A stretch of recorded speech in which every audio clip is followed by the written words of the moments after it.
자, 이제 사도신경 하심으로 우리 함께 신앙 고백하면서 함께 예배하도록 하겠습니다. 전능하사 천지를 만드신 하나님 아버지를 내가 믿사오며 그 외아들 우리 주 예수 그리스도를 믿사오니 이는 성령으로 잉태하사 동정녀 마리아에게 나시고 본디오 빌라도에게 고난을 받으사 십자가에 못 박혀 죽으시고 장사한 지 사흘 만에 죽은 자 가운데서 다시 살아나시며 하늘에 오르사 전능하신 하나님 우편에 앉아 계시다가 저리로서 산자와 죽은 자를 심판하러 오시리라. 성령을 믿사오며 거룩한 공예와 성도가 서로 교통하는 것과 죄를 사하여 주시는 것과 몸이 다시 사는 것과 영원히 사는 것을 믿사옵나이다. 아멘. 오늘 금요일이라 우리 찬송가 대신에 우리 찬송으로 고백하겠습니다. 우리 1000번을 불러도 함께 찬양 드리겠습니다. 1000번을 불러봐도 내 눈에 눈물이 멈추지 않는 것은 십자가의 그 사랑, 나를 살리려 지신 그 십자가, 모든 물과 피 나의 더러운 죄 씻으셨네. 나를 향한 그 사랑, 생명을 내어주사 영원한 생명을 내게 주심을 감사해. 1000번을 불러도 내 눈에는 눈물이 멈추지 않는 것은 십자가의 그 사랑, 나를 살리려 하늘 보좌 버리신 나를 사랑하신 분, 그분이 예수요. 다시 한번 부르겠습니다.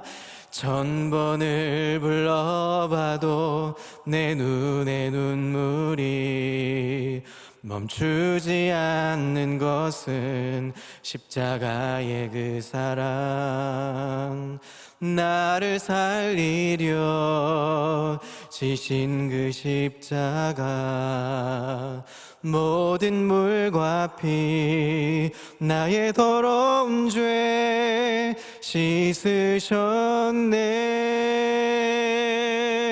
나를 향한 그 사랑, 생명을 내어주사 영원한 생명을 내게 주심을 감사해.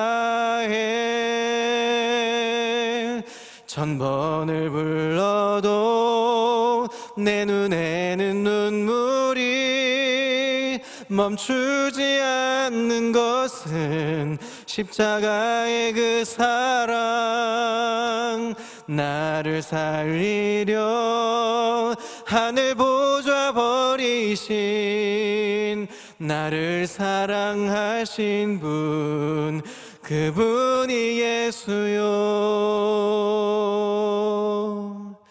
아멘. 우리 합심하여 함께 기도하겠습니다. 하나님, 이제 회집의 때를 준비하고 있습니다. 우리 평강교회도 이제 곧 이제 몇 주 지나면 우리는 전체 우리 온 부서가 함께 모여서 예배할 그 시간을 우리가 준비하려고 합니다. 아직은 조금 더 우려가 되는 부분도 있고 아직은 우리가 준비해야 될 부분도 또 없지 않아 있습니다. 그 모든 준비들 잘 이루어질 수 있도록 해서 기도해 주시고, 또 우리의 무엇보다 안전할 수 있도록 하나님께서 도우셔야만 우리가 온전하게 회집할 수 있습니다. 하나님의 도우심과 인도하심을 위해서 기도해 주시고, 또 각 가정과 또 일터와 또 우리 국가와 또 우리 전 세계 열방을 위해서 함께 기도했으면 좋겠습니다. 하나님, 이 코로나 또 이 전염병 사태로 인해서 또 여러 가지 또 새로운 국면들을 우리가 정부에서 준비하고 또 학교 개학도 이루어지고 있고 여러 가지 또 정책들이 진행되고 있습니다. 하나님의 은혜와 섭리 가운데 그 모든 일들이 진행될 수 있도록 기도해 주시고, 더불어서 하나님 또 온 세계가 이 문제 때문에 더 이상은 힘들거나 어려운 일 없도록 하나님께서 보호해 주셔서 이 문제를 통하여서 하나님 원하시는 일들이 있을 텐데 그 일들을 이루어 가시고, 특별히 그 가운데 하나님의 긍휼과 자비하심을 비춰주셔서 더 이상 아픔과 근심과 걱정, 그런 모든 것들을 하나님께서 떨쳐버리고 하나님의 두려우심으로 다시 한번 일어날 수 있도록 인도해 달라고 기도해 주시고, 또 교회를 위해서 합심하여 잠시 기도의 자리로 나가겠습니다. 함께 합심하여 기도하겠습니다. 하나님 감사합니다. 하나님, 우리에게 하나님 지금까지 도와주시고 인도하신 그 은혜를 감사합니다. 하나님, 십자가의 그 사랑 아니었으면 우리는 지금 살아갈 용기와 힘도 없었고, 하나님 그 은혜 아니었으면 우리는 단 한순간도 하나님 이렇게 살아갈 힘조차 없어서 하나님 주저하고 낙심하고 포기할 수밖에 없던 인생이었음을 고백합니다. 그럼에도 불구하고 우리를 살리려 인도하신 그 은혜의 사랑을 감사하며, 오늘도 하나님 그 은혜에 감격하여 예배의 자리로 나왔습니다. 붙들어 주시며, 특별히 하나님, 우리 이제 회집의 때를 준비하고 있습니다. 온 성도들이, 우리 어린 영아부부터 아버지 하나님, 또 우리 장년에 이르기까지 온 아버지 하나님 교회 성도들이 함께 예배하며 그 아버지 하나님 함께 하나님의 영광을 드러내는 그날 올 수 있게 하나님 모든 제반 사항들을 준비하는 데 부족함 없도록 주여 인도해 주시옵소서. 무엇보다 안전하게 하나님 앞에 예배하기를 소망합니다. 그러기에 하나님, 이 유행병 사태가 하나님 아버지 하나님 더 이상은 하나님은 진행되거나 힘들지 않도록 하나님께서 도와주시고 인도해 주시옵소서. 하나님, 국가적으로 아버지 여러 가지 정책들을 아버지 하나님 이해가고 있사오니 하나님 그 모든 일들 가운데 하나님 두려움과 아버지 하나님 그 모든 가운데 일들을 수행하는 데 부족함 없도록 주 하나님 인도해 주시며, 아버지 하나님 또 전 세계적으로 이 유행병들이 더 이상은 확산되거나 아버지 하나님 더 이상은 커져가지 않도록 막아주시고, 하나님의 긍휼과 자비하심과 도우심으로 아버지의 안정세를 취해갈 수 있도록 인도해 주옵소서. 우리가 이 문제가 왜 일어났는지 알 수 없사오나 이것으로 통하여서 하나님 원하시는 일들을 행하실 수 있도록 인도해 주시고, 그것을 우리가 밝히 알아가는 귀한 은혜의 걸음들이 되게 인도해 주옵소서. 아버지 하나님, 이제 아버지 하나님 우리가 다시 회집했을 때 하나님의 인도하심 때문에 감사하고 감격하는 우리의 모습이 될 수 있도록 아버지 인도해 주시옵소서. 이제 예배의 자리로 나가오니 주님 붙들어 주옵소서. 하나님 감사합니다. 하나님, 우리에게 하나님 귀한 걸음걸음, 은혜의 걸음, 하나님께서 인도해 주신 은혜 때문에 지금도 이렇게 살아 숨쉬어 하나님 예배의 자리로 불러 모아주신 은혜에 감사를 드립니다. 단 한순간도 아버지의 은혜, 그 십자가의 그 사랑 아니었으면 우리는 단 한순간도 살아갈 수 없는 존재였음을 고백하며, 오늘도 감사하며 하나님 존전에 나와 예배하는 그 은혜를 맛볼 수 있는 시간이 되게 인도해 주옵소서. 아직도 하나님이 유행병 때문에 힘들고 고통하고 있습니다. 그러나 이 아버지 하나님, 이 문제를 통하여서 분명히 하나님의 뜻을 이루어 가실 줄 믿습니다. 하나님, 이 어려운 사태를 잘 지혜롭게 대처하며 이겨내게 도와주시고, 그 이겨낸 모습으로 우리가 다시 한번 감사와 영광 돌릴 수 있는 우리의 은혜의 자리가 되게 인도해 주옵소서.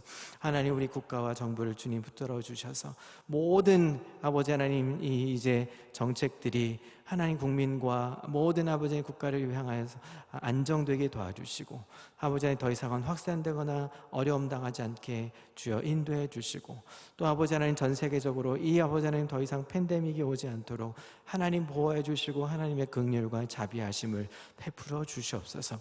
다시 한번 우리가 회집했을 때 하나님의 감격과 하나님의 은혜를 맛볼 수 있는 은혜의 시간이 되게 아버지는 더 이상은 아버지 하나님 힘들지 않도록 모든 준비되는 상황들이 철저하게 준비되게 도와주시고, 하나님의 인도하심 따라 우리가 회집하고 모일 수 있도록 인도해 주옵소서. 이제 말씀을 듣고자 합니다. 그 말씀에 경청하여 순종의 걸음 걸어갈 수 있도록 은혜의 말씀 우리에게 허락하여 주옵소서. 감사와 영광 올려드리며 예수 그리스도의 이름으로 기도합니다. 아멘. 우리에게 주신 하나님 말씀은 느헤미야서 우리 11장, 우리 전체를 다 봐야 되지만 그 가운데 1절, 2절, 우리 두 절의 말씀 보도록 하겠습니다. 우리 1절, 2절 함께 읽겠습니다.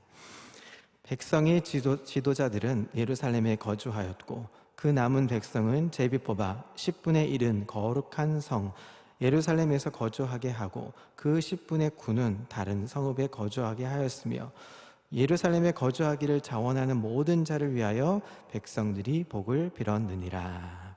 아멘. 할렐루야. 오늘 사랑하는 성도 여러분의 각 가정과 삶의 일터 또 모든 현장 가운데 하나님의 은혜가 넘치기를 그리스도의 이름으로 축복합니다. 우린 계속해서 느헤미야서를 공부하고 있습니다.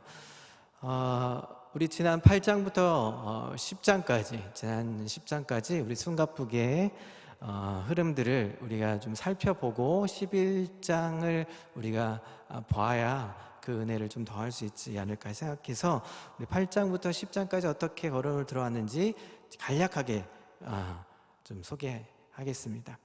느헤미야와 함께 이제 성벽은 52일 만에 재건되었습니다. 아주 빠른 공기의 시간이었죠. 엄청난 속도전이었습니다.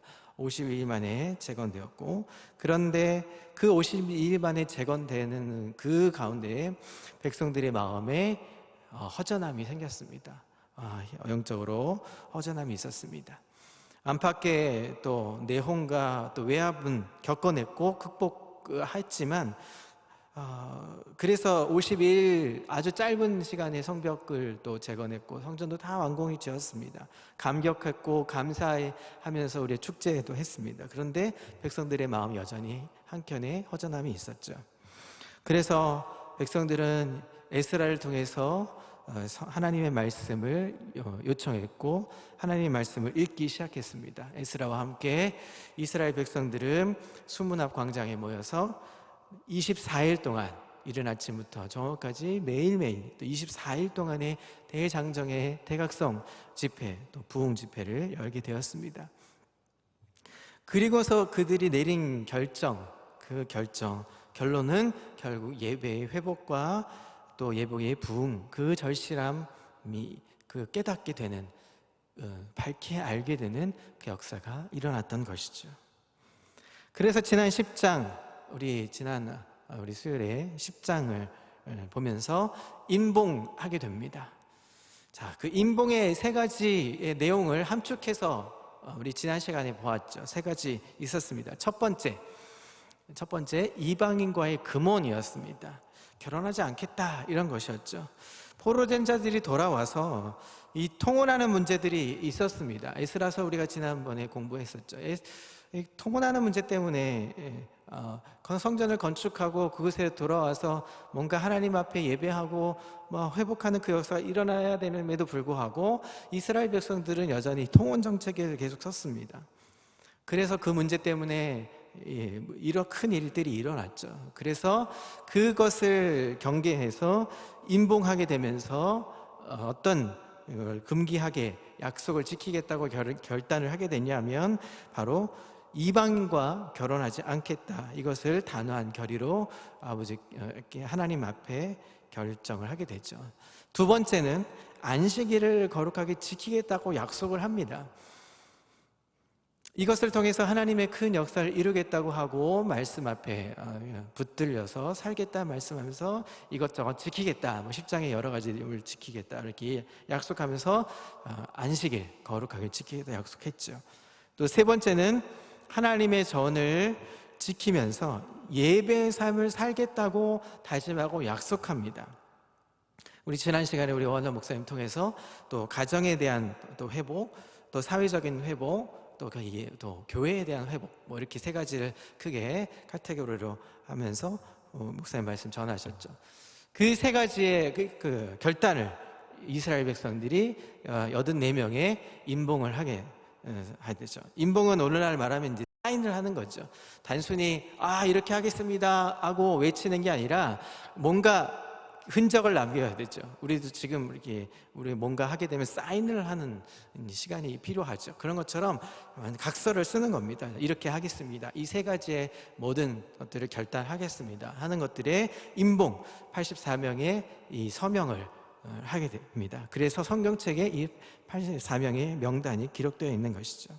사인을 한 단호한 의지와 결의의 약속은 우리가 지난 시간에 10장 39절을 보았습니다. 우리 10장 39절을 보면 이런 말씀이 있습니다. 곧 이스라엘 자손과 레위 자손이 거제로 드린 곡식과 새 포도주와 기름을 가져다가 성소의 그릇들을 두는 골방, 곧 섬기는 제사장들과 문지기들과 노래하는 자들이 있는 골방에 둘 것이라. 그리하여 우리가 우리 하나님의 전을 버려두지 아니하리라 하고 하고 아주 결의에 찬, 아주 단호하고 결의에 찬 모습으로 결단을 했습니다. 인봉한 자들이 다시는 하나님의 성전을 버려주지 않겠다, 그런 일들은 절대로 일어나지 않게 하겠다고 아주 결의에 차게 인봉을 하게 됩니다. 그러고 나서 오늘 이제 11장 1절 이제 오늘 본문이 시작됩니다. 오늘 본문은 예루살렘 성 안에서 살게 된 사람들의 이야기입니다. 자, 11장 1절 읽어 가겠습니다. 백성의 지도자들은 예루살렘에 거주하였고 그 남은 백성은 제비 뽑아 10분의 1은 거룩한 성 예루살렘에서 거주하게 하고 그 10분의 9는 다른 성읍에 거주하게 하였는데, 자, 예루살렘. 자, 이제 예루살렘에서 거주하게 되는 상황들이 벌어졌습니다. 자, 이것은 8장, 제가 앞에서 8장, 9장, 10장의 이야기를 설명을 드렸죠. 자, 우리가 7장에 이제 느헤미야가 성벽을 건축한 상황들이 7장까지 벌어졌습니다. 그 문지기를 세우고 성문의 상황들을 다 정리하게 만들었죠. 그러고 나서 8장, 9장, 10장은 그 허기에 찬 이제 이스라엘 백성들이 말씀 앞에 서서 대각성 운동 버리고 임봉하기까지의 모습을 8장, 9장, 10장까지 벌어진 상황입니다. 그리고 11장은 다시 7장의 과정 속에 벌어진 이야기를 담고 있습니다. 그러기에 오늘 11장은 7장과의 연결성에 있다는 것을 기억해 두시고 읽어 내려가시면 조금 더 쉽게 이해하실 수 있습니다. 자, 이스라엘 백성들은 지금 성벽을 재건한 직후입니다. 52일 만에 너무 빠른 시기에 엄청난 속도전으로 성벽을 재건했죠. 그리고 나서 이제 주변에 이제 지낼 만한 또 집도 조금 지어갔습니다. 그런데 이제 예루살렘 성에 거주해야 하는 상황이 벌어졌습니다. 왜냐하면 이제 여러 분배해야 되는 과정 속에 예루살렘 성 안에 이제 이주해야 되는 정책을 써야 했겠죠. 그런 상황에 거주해야 되는 사람들이 필요했습니다. 자, 그런 상황에 1절에 거주해야 되는 과정 속에 있던 해프닝이 벌어진 거죠. 예루살렘에 거주하는데 그 거주하는 상황 속에 제비를 뽑게 되었던 상황입니다.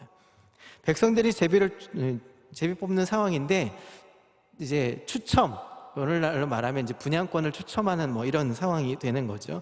예루살렘이 좋아서 제비를 뽑자 이런 상황이 된 것처럼 보이는 것 같습니까? 아닙니다. 그 반대의 상황입니다. 백성들은 예루살렘에 거주하는 것에 대해서 굉장히 지금 싫어하고 있는 상황입니다. 그것은 매우 싫어해서 지금 제비를 너도 나도 지금 들어가기 싫어해서 그나마 지금 할 수 있는 방법이 제비를 뽑는 상황이었던 것입니다. 자, 이 과정이 왜 그랬었냐 하는 것이 7장 4절, 요즘 띄워지진 않지만 7장 4절에 보면 단서가 있습니다. 7장 4절에 보면 그 성읍은 광대하고 그 주비는 적으며 가옥은 미처 건축하지 못하였다라는 게 앞에 7장에 기록된 내용입니다. 성읍은 넓습니다. 그 이스라엘 땅 또 성전과 성벽을 재건한 그 상황의 그 넓이는 굉장히 큰 땅덩어리였다는 거죠. 성읍은 넓었습니다. 그런데 상대적으로 포로된 자들이 복귀된 자들은 상대적으로 적었죠. 그리고 가옥들, 집들은 그나마도 미처 준비되지 못한 상황이었습니다. 그게 지금 예루살렘 성의 모습이었다는 거죠. 적어도 11장 1절에서 예루살렘에서 거주하도록 하기 위해서 제비 뽑았다는 것은 우리가 잘 아는 좋은 곳, 어느 곳에 어느 아파트, 어느 집, 뭐 이런 것들을 뭐 당첨받기 위해서, 거주하기 위해서, 그곳에 가기 위해서 몇백 대 1의 이 당첨권을 얻기 위해서 뭐 제비뽑기 하거나 뭐 이런 상황들이, 거기 살겠다고 했던 상황들이 아니었다는 것입니다. 모두가 예루살렘에 들어가기를 꺼려했던 상황이었습니다. 아유, 네가 들어가서 살아. 싫어. 왜 내가 거기 들어가? 네가 들어가. 아이, 왜? 난 싫어. 난 여기가 더 좋아. 뭐 이런 상황이었다는 겁니다. 그런데 예루살렘 성을 주민이 왜 싫어할까요? 예루살렘 성, 우리가 잘 아는 예루살렘 성 하면 지금 우리가 아는 예루살렘 성, 신약성경에 들어와서 예수님이 이 예루살렘 성에 들어와서 뭐 이렇게 했던 그 아는 예루살렘 성하고는 좀 다른 내막입니다. 그 왜 싫어했을까요? 이스라엘의 그 수도격인데 말이죠. 자, 그 당시의 배경을 좀 설명하겠습니다. 그 당시에 예루살렘 성은 사람들이 안전하게 편안하게 살 만한 도시의 상황들이 아니었습니다. 성벽은 이제 막 재건되기 시작한 그런 상황이었죠. 거기에 지금 성문 자체는 회파되어서 이제 막 짓고 있는 상황, 또 도적들과 강도들이 수시로 막 들락날락했던 상황입니다. 왜냐하면 안전하지 않은 공간이었습니다. 아무리 좋은 집도 주인이 살지 않으면 그 집이 폐허가 되는 것처럼, 비록 성벽도 재건하고 성문도 세웠지만 예루살렘 성 안에는 아주 썰렁한 기운이 감돌았던 공간이었다는 것입니다. 여러분 상상하면서 머릿속에 그림을 그려가면서 한번 생각해 보십시오. 아무리 예루살렘 성이라 할지라도 그곳에 모두 가기를 꺼려했을 것입니다. 저라도 아마, 여러분들이라도 아마 쉽지 않았을 겁니다. 누가 살고 싶어 했겠습니까? 게다가 실질적인 것은 그 안에 살면 경제적인 활동마저도 쉽지가 않았던 상황입니다. 왜냐하면 인구수가 적었기 때문에요. 편하게 왕래하면서 또 사람들이 좀 많이 드나드는 상황이 아니었기 때문에 쉽지가 않았던 상황이었습니다. 자, 그런데 10장, 우리가 앞에서 봤던 10장 39절에서 보면 이 성을 다시, 이 성전과 이 성을 다시 버려주지 않겠다, 버리는 일 절대 없을 것이다 하고 지금 임봉했던 상황이었던 것이죠. 그런 상황들까지 지금 벌어진 그런 마음의 상태였던 사람들의 모습, 그런 사람들의 모습하고는 정반대의 모습이라는 상황입니다. 70년의 포로 세월로부터 90년 후에 느헤미야가 와서 성을 건축할 때까지 약 160년간의 이 폐허된 채로 남겨졌던 곳이 바로 예루살렘이었습니다. 70년간의 포로기 이후에도 성을 재건했습니다. 그런데 사람들은 돌아왔던 적은 있었지만 또 그때도 또 적들이 쳐들어와서 일부 회파되고 훼손되어서 무너져 버렸습니다. 그래서 풀과 또 무너진 벽들, 또 옛날에 화려했던 자네들만 아주 널브러져 있는 아주 폐허 같은 곳, 참혹했던 곳이 바로 예루살렘 땅이었습니다. 성에 머물기를 원했던 사람들은 치워야 할 수많은 쓰레기 더미, 또 잔해 더미, 또 시외곽에 또 삶의 터전을 잡고 살던 사람들이 또 이주해야 되는 뭐 이런 상황들, 뭐 그런 것들을 포기하고 들어와야 하는 것들이 만만치 않았을 것입니다. 그런데 성을 포기할 수는 없던 상황이었죠. 왜냐하면 포로된 자들이 돌아왔을 때 성전을 지어야만 했고, 또 그것은 하나님의 약속에 있는 성이었기 때문입니다. 하나님께서 축복하기로 하셨고, 이스라엘 백성으로 제사장의 나라요, 또 왕같은 족속을 삼겠다고 하셨고, 또 메시아를 보내어서 전 세계를 통치하겠다고 약속하신 땅, 약속하신 백성이 바로 이스라엘 백성들이었고, 그 성이 바로 예루살렘 성이었기 때문에 그들은 포기할 수 없었던 것입니다.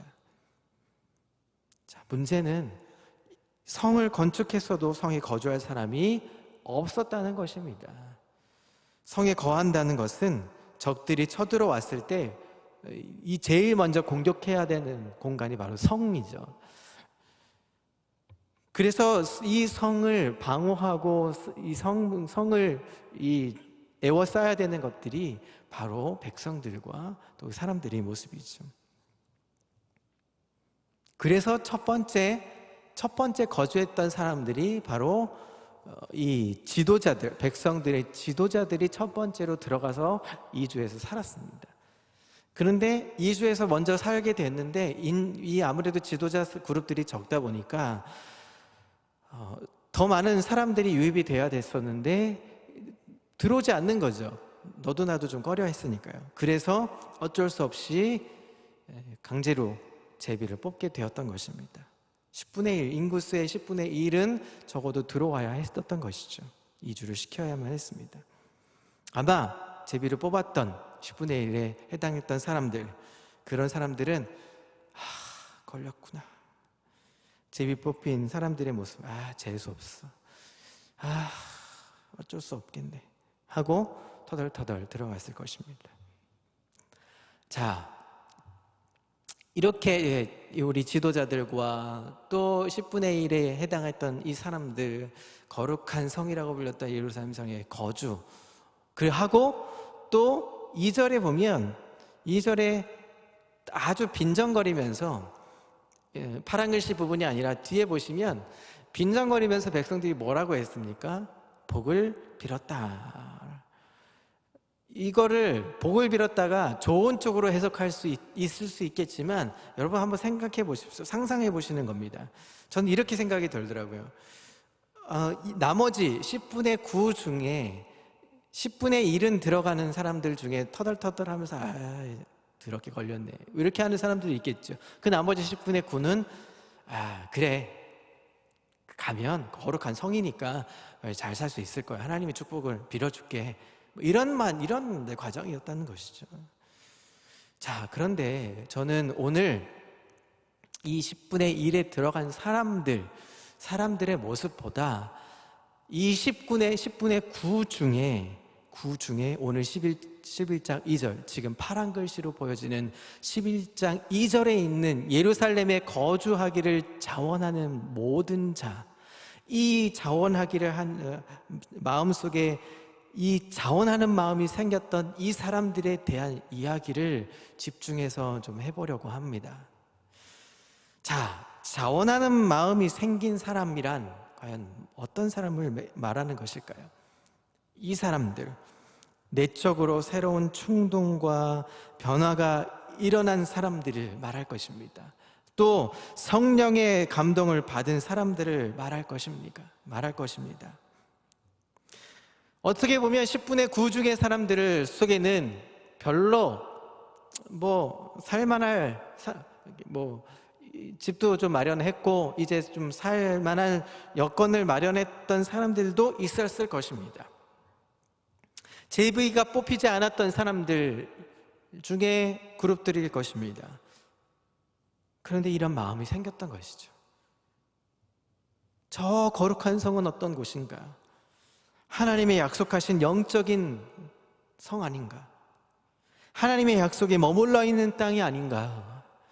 성의 외곽 지역에서 평안하게 사는 것보다 힘들고 조금 수고롭다 할지라도 이웃과 후손들에게 물려줄 영적 유산을 개척하고 쌓아야 하는 곳, 그곳이 바로 예루살렘이 아닌가? 하나님의 언약을 우리의 비전과 꿈으로 만들어야 할 땅, 그 땅 예루살렘, 그 땅이 아닐까? 지금처럼 우리끼리 사는 것보다, 잘 살고 잘 먹고 잘 지내는 것보다 저곳에 좀 들어가서 하는 약속하신 믿음의 유업을 세워가는 일이 더 소중하지 않을까 하는 마음, 이 불같이 뜨거운 마음을 견딜 수 없어서 안락함을 포기하고 예루살렘 성 안으로 이주하기 시작했다는 것을 2절은 표현하고 있는 것입니다.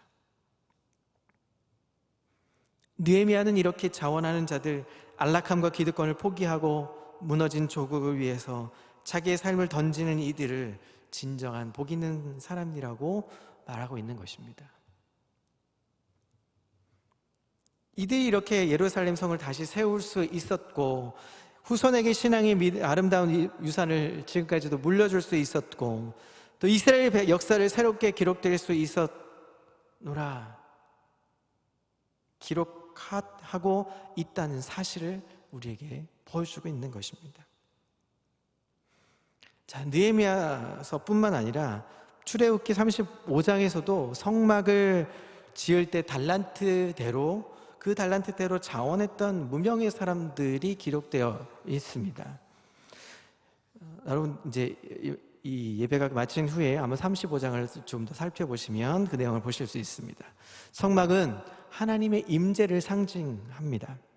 무명의 사람들은 광야의 길을 걸어갈 동안 성막을 지켰습니다. 이스라엘 백성들은 성막을 바라볼 때마다 하나님의 임재를 체험했고, 성막에 나와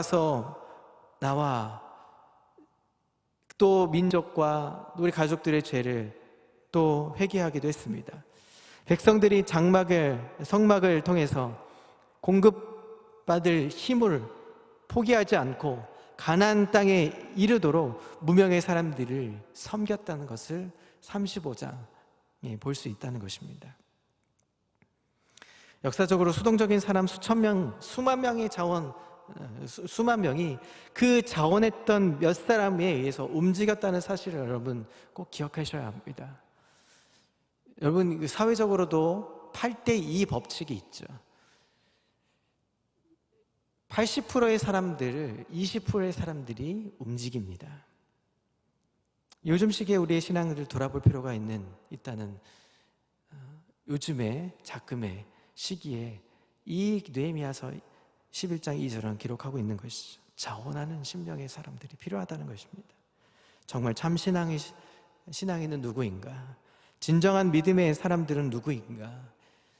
진짜 정말 10장 39절처럼 임봉한 자들, 정말 버리지 않고 하나님의 전을 버리지 않는 자들은 누구인가? 개인적인 어려움은 있겠지만 또 교회나 또 나라와 민족을 위해서 기도해야 하겠기에 하나님의 나라를 위해서 허락받은 자기의 삶을 함부로 쓸 수 없어서 주님께 자원하는 심령으로 하나님께 나아갈 수 있는, 또 자원하는 심령으로 나라 민족을 위해서 일할 수 있는, 또 자원하는 심정으로 또 이 땅 가운데 열방 가운데 일할 수 있는 우리 모든 성도 되실 수 있기를 그리스도의 이름으로 축복합니다. 우리의 땀과 눈물과 기도, 자원하는 그 마음들을 통하여서 하나님은 그 역사를 이루어 가실 줄 믿습니다.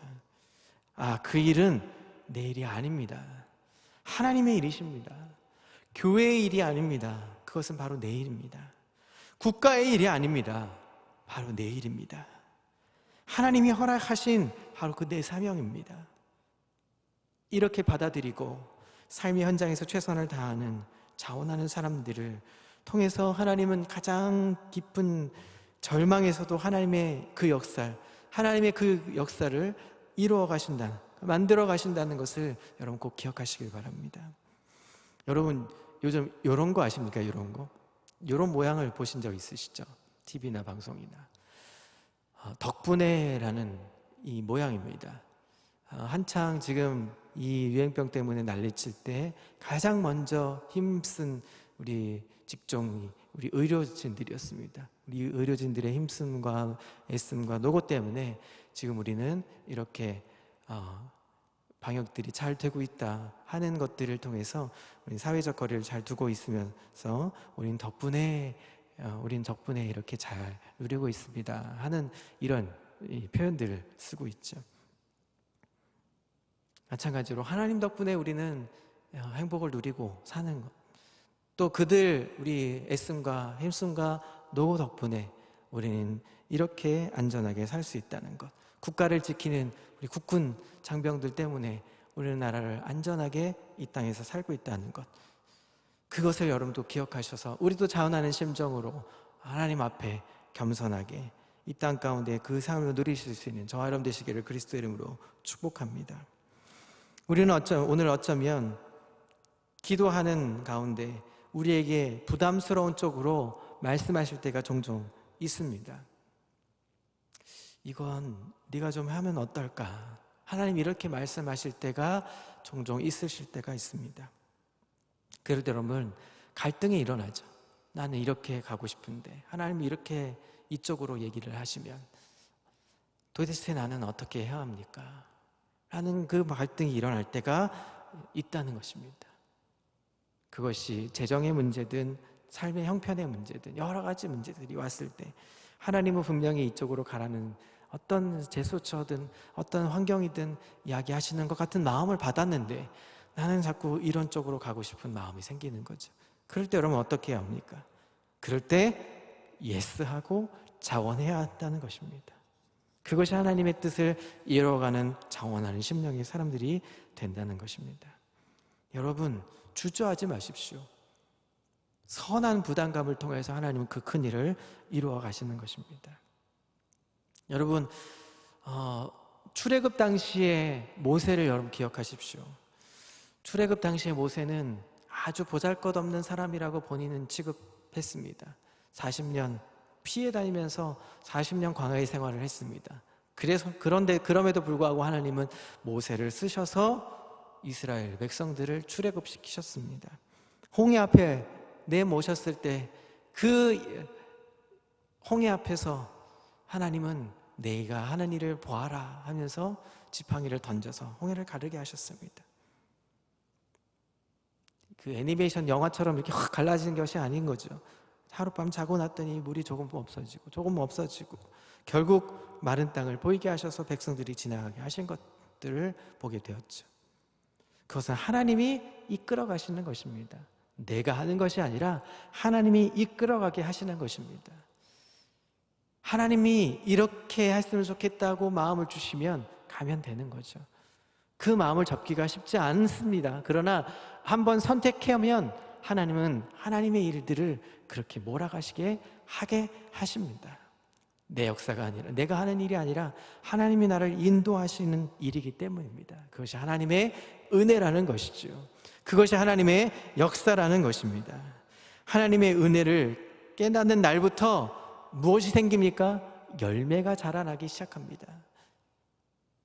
하나님이 이렇게 가라고 했을 때 자원하는 심령이 있으면 그로부터 은혜가 생긴다는 것입니다. 그로부터 하나님의 역사가 일어난다는 것입니다. 여러분 선봉에 서십시오. 제비뽑기를 할 때 나 제비 안 뽑아도 돼, 내가 들어갈게요 라고 할 수 있는 결단이 필요한 때를 하나님께서 요청할 때가 있습니다. 먼저 주저하지 마시고 가셔야 합니다. 내가 하나님의 마음에 이끌린 대로 가는 것입니다. 그렇게 하기 위해선 하나님께 집중하고 있어야 한다는 것입니다. 여러분 요즘의 때가 그런 때가 아닌가 싶습니다. 우리가 느헤미야서 에스더서를 공부하면서 말씀을 들으면서 여러분 어떤 생각을 하십니까? 요즘의 때가 그런 때가 아닌가? 요즘의 때가 말씀을 들어야 될 때가 아닌가? 요즘의 때가 예배를 회복해야 될 때가 아닌가? 요즘의 때가 우리가 안식일을 거룩하게 지켜야 될 때가 아닌가? 요즘의 때가 하나님의 전을 절대로 버리면 안 되는 때가 아닌가? 그것을 우리가 인봉해야 되는 시기가 아닌가? 그것을 위해서 우리가 자원해야 되는 것은 아닌가 하는 마음이 생기도록 우리는 집중해야 하는 것입니다. 그럴 때 하나님은 우리에게 복을 주시겠다고 말씀하는 것입니다. 느헤미야서 11장에는 이제 3절부터 쭉 36절까지 긴 절에 걸쳐서 성 안팎에 사는 사람들의 명단이 기록되어 있습니다. 11장 3절부터 9절까지는 지도자들의 이름이 기록되어 있고 또 10절부터 14절까지는 또 레위 자손들의 이름이 기록되어 있습니다. 그리고 19절부터 24절에는 성문지기의 이름이 기록되어 있고 또 25절부터 36절까지는 성 밖에 살게 된 사람들의 이름들이 기록되어 있습니다. 성 안에 살든지 성 밖에 살든지 모두 하나님 나라의 일에 참여했던 자들, 자원해서 참여했던 자들의 이름들이 기록되어 있던 것이죠. 하나님의 일을 했던 자들의 이름이 기록되어 있는 것입니다. 자원했던 마음의 사람들, 그 사람들의 마음이 하나님을 감동시켜서 하나님의 일을 하게 하고, 하나님의 일을 하면서 하나님의 생명책, 이 성경에 기록된 자들의 이름이었다는 것입니다. 사랑하는 성도 여러분, 우리의 마음 가운데도 자원하는 마음이 있어야 하겠죠. 저는 이 11장 3절부터 36절까지 쭉 읽어가면서 이런 마음이 들더라고요. 내 이름 석자가 과연 하나님의 생명책에 기록될 수 있을까? 내 이름 석자가 사는 동안에 하나님의 자원하는 심령으로 일을 하고 있는 것일까? 아니면 그냥 목사 타이틀로 갖고 있으니까, 목사라는 직업이 있으니까, 말씀은 전해야 하니까, 그냥 하기는 해야 하니까 어거지로 하는 것은 아닐까? 그러다가 천국에 갔을 때 저 생명책의 기록의 이름에 내 이름 석자가 빠져 있는 건 아닐까 하는 왠지 두려움마저 생긴 순간이 있었습니다. 사랑하는 성도 여러분들은 어떻습니까? 이름 석자가 뭐 그렇게 대단하다고요? 대단할 건 없겠죠. 우리의 이름 석자가 뭐 그렇게 대단하겠습니까? 그러나 그래도 여러분, 하나님 앞에 열심히 충성하고 작은 일에 충성하였다 하나님이 칭찬은 받아야 되지 않겠습니까? 저와 여러분들 그런 모습으로 살 수 있는 은혜의 항해가 계속되기를 그리스도의 이름으로 축복합니다. 자, 마지막으로, 그러면 어떤 사람들이 하나님의 역사를 이뤄가는 사람들일까? 신약 성경 한 구절을 좀 보면서 마치려고 합니다. 사도 바울은 에베소서에 이렇게 4장, 5장을 통해서 하나님의 구원받는 백성들이 어떻게 살아가야 될지에 대한 내용을 4장과 5장에 걸쳐서 기록하고 있습니다. 그리고 결론적으로 6장에 이 일을 이룰 수 있기 위해서 영적 전쟁을 승리해야 한다라고 선언합니다. 그러면서 에베소서 6장 10절 이렇게 얘기합니다. 너희가 주 안에서와 그 힘의 능력으로 강건하여지고 라고 얘기합니다. 그리스도 안에서 강함을 입지 않으면 그리스도인답게 살아갈 수 없다는 것입니다. 그 힘의 능력의 원천이 어디서 옵니까? 주 안에 있을 때 가능한 것입니다. 우리가 하나님께 집중한다는 것은 어떤 의미를 강조하고 있는 것입니까? 주님 안에 있을 때를 얘기합니다. 우리가 주님 밖에 있으면 주님의 그 힘의 능력을 알 수가 없습니다. 우리가 사회에서 자꾸 세상의 것들을 자꾸 곁눈질을 하게 되면 그 힘의 능력을, 가치를 잃어버리고 상실하고 결국 영적 전쟁에서 승리할 수 없습니다. 자원하는 마음은 잃어버립니다. 그래서 그리스도인답게 살아갈 수 없게 되는 것이죠. 자, 더불어서 18절 19절을 이렇게 이야기합니다. 모든 기도와 간구를 하되 항상 성령 안에서 기도하고 이를 위하여 깨어 구하기를 항상 힘쓰며 여러 성도를 위하여 구하라요. 또 나를 위하여 구할 것은 내게 말씀을 주사 나로 입을 열어 복음의 비밀을 담대히 알리게 하옵소서 할 것이니. 모든 기도와 간구를 하되 뭐합니까? 성령 안에서 말합니다. 성령 안에서 기도하고 이를 위해서 깨서 구하고 힘쓰며 여러 성도를 위해서 구하라 라고 얘기합니다.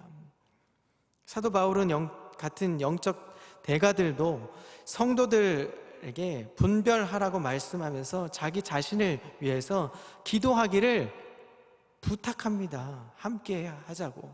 나 혼자는 감당하기 힘들어. 같이 하는 것입니다. 사랑하는 성도 여러분, 나 혼자 자원한다고 해서 해결될 문제가 아닐 수 있습니다.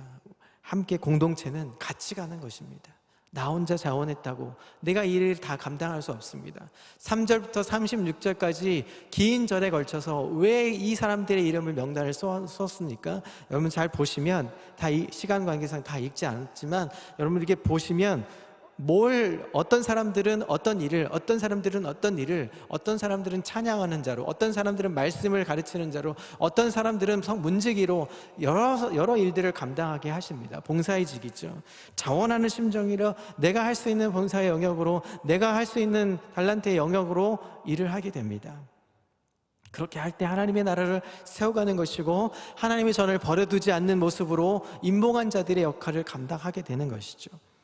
그것이 선택받은 자, 하나님께로 선택받은 믿음의 사람들의 모습이라는 것입니다. 사랑하는 성도 여러분, 오늘 이 11장의 고백처럼 우리가 자원하는 모습으로 이 땅 가운데, 하기 싫은 건 억지로 하는 것보다 자원하여서 기쁨으로 하나님 앞에 은혜의 자리에 서는 멋진 은혜의 믿음의 일꾼들 되시기를 그리스도 이름으로 축복합니다. 더불어서 우리가 다시 모였을 때 우리는 또 열심히 이제 회집하며 예배하며 더 함께 공동체로서 또 우리는 해야 할 본분의 자리로 서야 합니다. 우리가 두 달 또 혹은 석 달 동안 우리가 회집하지 않은 상태에서 가정에서 예배를 드리고, 또 우리가 조금 더 편한 자리에서 또 온라인으로 예배를 드렸기 때문에 조금은 더 어색하고 우리가 뭔가 또 갖추어서 예배를 드리려면 쉽지는 않을 것입니다. 그러나 여러분, 자원하십시오. 자원해서 더 예배를 드리려고 더 몸부림치셔야 합니다. 더 집중하셔야 합니다. 버겁습니다. 더 익숙하게 자리로 나가려면 버거움이 필요합니다. 그것을 견디셔야 합니다. 그럴 때 하나님의 역사는 더 큰 복을 얻게 된다는 것을 꼭 기억하셔서 자원하는 심령들, 멈추지 않고 달려가는 멋진 귀한 우리 평강인들 다 되시기를 그리스도의 이름으로 축복합니다. 기도하겠습니다. 하나님 감사합니다. 이스라엘 백성들이 예루살렘 성으로 들어가기 위해서 어떤 사람들은 제비를 뽑아서 끌려 들어가고, 어떤 사람은 자원하는 심정으로 들어갔습니다. 하나님, 어떤 자들이 하나님 원하시는 믿음의 사람들인지 우린 너무나 잘 압니다. 우리도 그 믿음의 자리에 서는 자원하는 심령들 되게 도와주시고, 이제 우리가 여러 가지 어느 곳에 어떤 자리에 가 있든지 자원하는 모습으로 하나님 덕분에 우리는 삽니다. 또 우리 사람들은 우리 믿음의 우리 권사님 때문에 삽니다. 또 우리 집사님 때문에 삽니다. 우리 장로님 때문에 삽니다. 우리 성도님 때문에 삽니다. 이렇게 우리 성도님 때문에 그렇게 은혜로 사는군요. 할 수 있는 멋진 공동체 믿음의 일꾼들 다 될 수 있도록 주여 인도해 주옵소서. 그 모습으로 우리가 다시 모일 때 기쁨과 감사로 은혜를 나눌 수 있는 멋진 우리 평강인 다 되도록 주여 역사하여 주시옵소서. 지금은 우리 구주 예수 그리스도의 놀라우신 구원의 은혜와 말로 닿을 수 없는 하나님의 극진하신 사랑하심과 성령님의 내조교통 인도하심이 자원하는 마음으로 믿음과 은혜를 다하여 하나님의 멋진 적은 일에 충성되어 고백하는 칭찬받는 일꾼 되기를 소원하는 모든 우리 평강인들 머리 위에, 삶의 터전 위에 이제로부터 영원토록 함께 있을지어다. 아멘.